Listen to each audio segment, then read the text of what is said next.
Di tengah-tengah krisis, masyarakat menunjukkan aspirasinya kepada pemimpin-pemimpin negara untuk menyatakan kebenaran, keadilan, dan kasih. Tapi nyatanya masyarakat, aparat menjadi tumbal.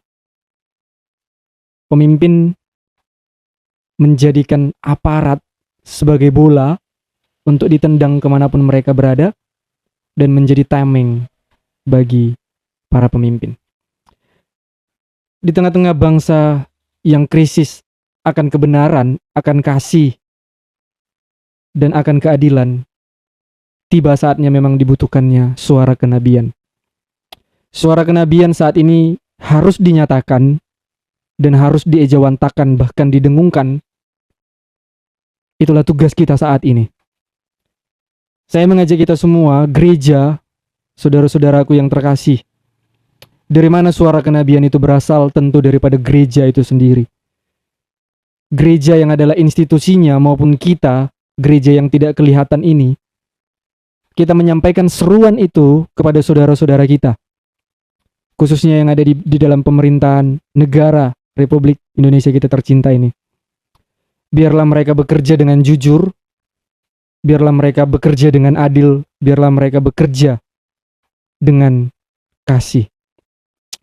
Saudara, suara kenabian itu setelah dinyatakan pada kurang lebih abad ke-19 oleh Abraham Kuyper dengan satu teorinya, sphere sovereignty. Dia memberikan satu prinsip kedaulatan Allah yang berada di setiap lingkungan kehidupan manusia. Saudara, Abraham Kuyper mengatakan bahwa tidak ada satu inci pun di dalam kehidupan ini Kristus tidak bertahta atas kehidupan kita. Nah, jadi dengan teori tersebut, dengan prinsip itu, dia mau menyatakan kepada gereja, kita adalah gereja yang tidak kelihatan ini adalah orangnya sendiri. Di dalam setiap kehidupan kita, Allah memanggil kita. Misalnya nih, saya sebagai anggota DPR contohnya.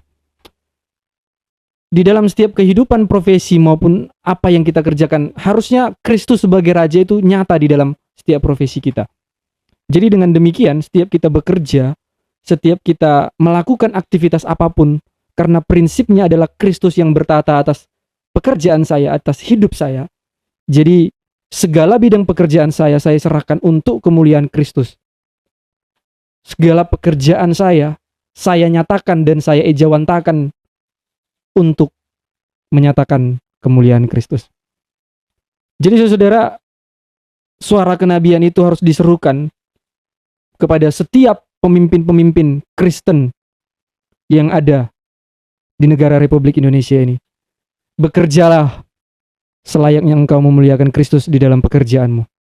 Nyatakanlah kebenaran, bersikaplah jujur, dan nyatakanlah kasih di tengah-tengah mereka. Kebenaran itu penting. Tanpa kebenaran, Kristus tidak engkau muliakan. Yang kedua, dari teori Abraham Kuyper, bahwa calling life, panggilan hidup kita, haruslah kita jalankan dengan kasih dan keadilan menurut hukum Allah. Jadi saudara, keadilan Allah itu dan kasih Allah itu harus kita jalankan di tengah-tengah profesi kita.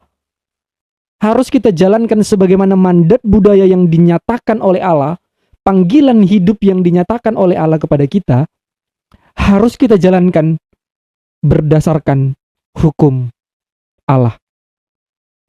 Dengan demikian, hukum Allah berlaku atas kehidupan kita di tengah-tengah krisisnya bangsa terhadap kasih, kebenaran, dan keadilan ini.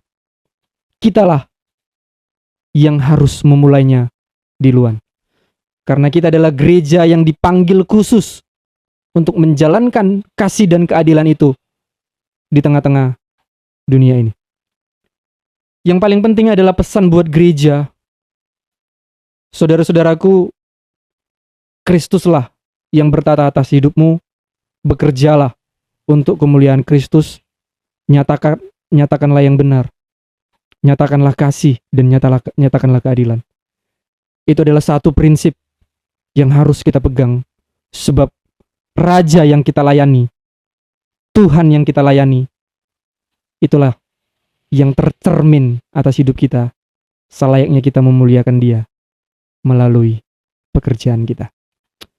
Buat bangsa dan negaraku yang tercinta, semoga cepat pulih.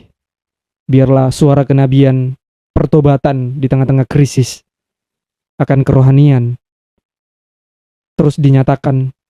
Dan buat saudara-saudaraku, kita terus berdoa buat bangsa dan negara ini. Itulah yang menjadi tugas kita. Kita hanya bisa berdoa. Tuhan Yesus memberkati.